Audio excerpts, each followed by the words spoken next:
Welcome to the Narrative Mindset, a place where reality bends, thoughts wander, and stories make you question what you thought you knew. I'm your host, Gerald Tabb, and today we're shifting gears. Have you ever met someone so deep, so strange, so out of sync with the world, that just being around them felt like stepping into another dimension? That's what this story is about. She didn't just wear watches, she was the watch. Not obsessed with time, she claimed to be time, past, present, future, all wrapped up into one complicated woman.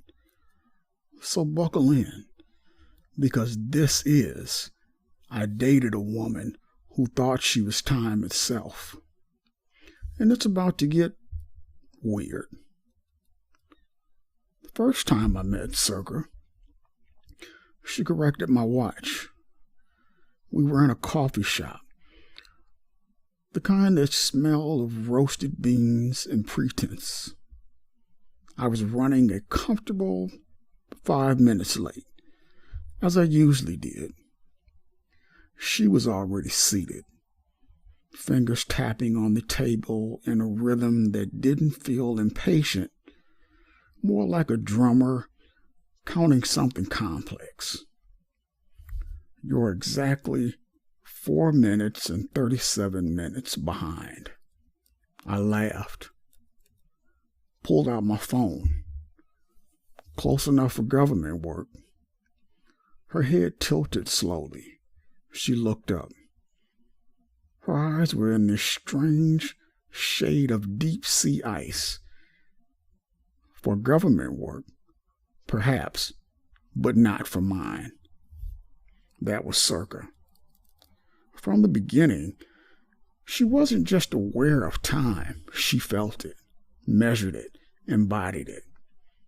She spoke about moments like that, like they were sacred, like they could feel them slipping through the cracks of reality. Early on, I thought it was charming, quirky, poetic way of looking at life. I'd make some dumb remark like, "Man, I wasted an hour today." And she'd flinch, not visibly, just a shift, a silence. No such thing as a wasted hour. Only an hour unspent. A different allocation, but never wasted. Time does not permit waste. It simply moves. She was hyper-present. Every conversation felt like walking on a tightrope. Every word mattered. Every pause carried weight. She remembered everything, not just the emotional stuff, but the time-stamped details. Where we were, what I was wearing, the temperature outside, the exact second I spilled coffee on my shirt 3 weeks ago. Remember that Tuesday, the 3rd of last month, at approximately 10:17 a.m.? You said you'd explore that new software? Did you? Of course, I hadn't. It was mental. Later, task. A casual note in my head. A maybe, but to her, later didn't exist. To her, later was a betrayal. What is time really? I had to ask myself that before I met her. Just ticks on a clock? A linear path? A conveyor belt towards death? Before Circa, time was this weird blob. Slow when I was bored. Fast when I was busy. Something I wasted, killed, burned. But Circa made me confront it.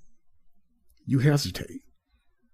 She told me this while I scrolled through Netflix, trying to pick a movie. A small hesitation, less than 30 seconds, but it ripples, That 30 seconds could have been the start of something, the first line of a poem, the decision to fix that leaking faucet. It's a moment left fallow. I laughed. You make it sound like I'm committing a crime against the universe. Perhaps you are, in a very small way. And that was when her charm started to shift. The first truly bizarre moment happened when we visited an old clock tower. This massive ancient machine with gears bigger than furniture. The pendulum inside made this deep bone-rattling thunk. Circle was fascinated. She ran her fingers across the etched numbers, touching them like sacred script. They tried to cage me here, tried to make me predictable. But I am not a mechanism. I am the flow. I thought it was just more poetry, but then I felt it. The pendulum slowed, just slightly. The air got heavy, syrupy. My chest tightened, time stretched. And then suddenly, it snapped back. The pendulum sped up. My heart kicked. I nearly lost my balance. Did you feel that? She didn't blink. Feel what? Beloved? The insistent march of what always was, is, and will be. We stepped outside. Twilight, deep purple sky. Sunset painted fast and loud across the clouds. But my phone still said 5 p.m. Circa's watch, this tiny, intricate thing that didn't even have a battery, said 6:30. A slight compression for efficiency. Tonight's sunset is particularly vibrant. It needed to arrive sooner. You did that. I simply am. The current chooses its course. Sometimes I guide it. Sometimes it guides me. But it's always me. She didn't age. That's what really got me over time. No pun intended. She didn't change. No new lines, no gray in her hair, no fatigue in her movements. But she saw us change, me. The crease above your brow, it wasn't there on the evening of October 12th, precisely 9:43 p.m. It appeared sometime between then and this morning, likely during your sleep, a quiet testament to the weight of your thoughts. It wasn't a judgment, just observation, cold, almost scientific. It made me hyper aware of myself. I started staring in the mirror more, watching the slow erosion. She'd sit beside me, unchanged, timeless, while I decayed.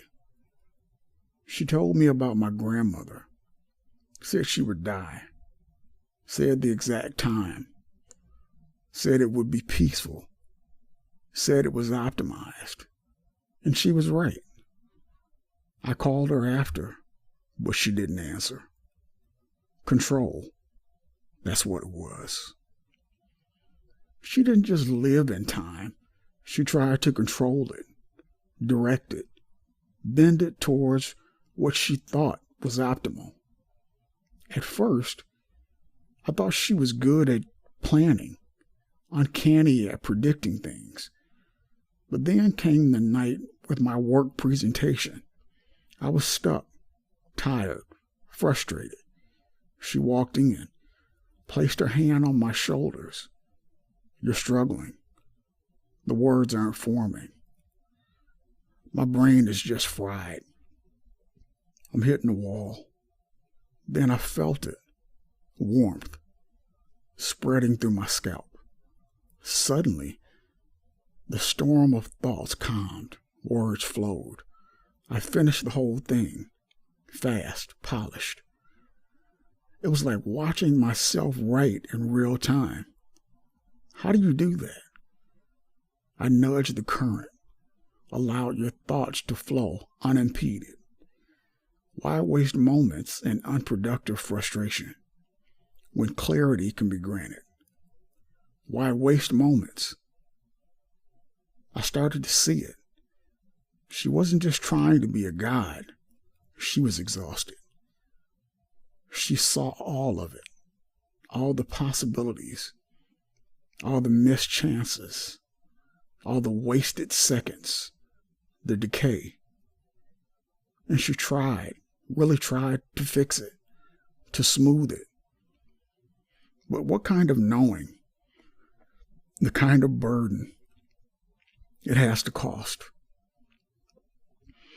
The end came on a quiet evening by the lake. We sat side by side. Rose-colored sky above the water. I was talking, venting. You spent 37 minutes lamenting what could not be changed. Those moments are now gone. They cannot be retrieved, only observed in retrospect. The regret itself, a further expenditure. Circa, sometimes people just need to feel things. Regret, frustration, anger.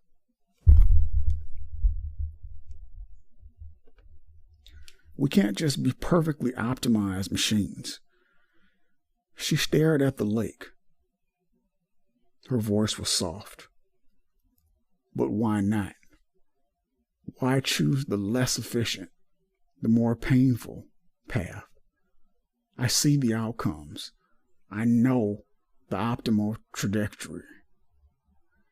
Because that's not living, that's existing. That's sterile. Where's the surprise? The messiness, the us? She didn't answer. Just watched the ripples in the water. Then she said it.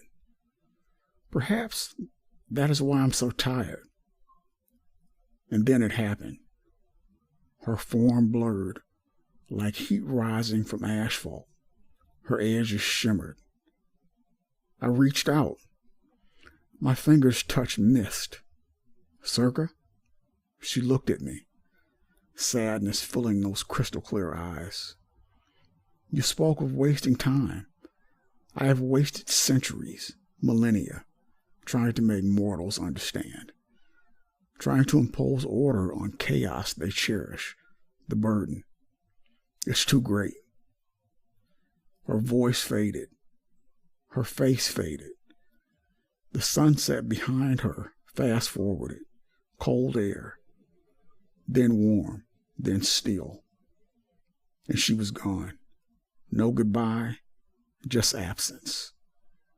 I dated a woman who thought she was time itself. Or maybe she was. What I know is this. She changed me. Now I hear clocks, loudly, even the silent ones. I don't scroll endlessly anymore. I don't delay what I can do now. Not out of fear, but because I hear her voice. The moments are now gone. I still get anxious about the future, still regret the past. But Circa taught me something else too. Time is elastic. Perception stretches it. A minute of joy can last a lifetime. A decade of boredom can varnish in a blink. We try to control time, optimize it, structure it. But maybe we're supposed to just swim in it, not dam it, not rush it, just be. Sometimes I still see her, a shimmer, a flicker, a strange silence in a noisy room. Sometimes I feel her when a dull moment sharpens, when a memory resurfaces perfectly, on cue. And in those moments I pause, breathe, and I try to live. because now I finally understand. It's all we ever truly have. Now. Time. We spend our whole lives trying to catch it, stretch it, make sense of it. But maybe time isn't something we manage. Maybe it's something we experience. She lived like she was holding the seconds in her hands, counting every moment, until there was nothing left between us. Sometimes people wonder what happened. Others leave you wondering when. Thanks for listening to The Narrative Mindset. If this story left you thinking or feeling just a little bit off balance, that's the point. New episodes drop regularly, and the next one might just shift your reality again. Until then, stay curious, stay strange, and keep your mindset narrative.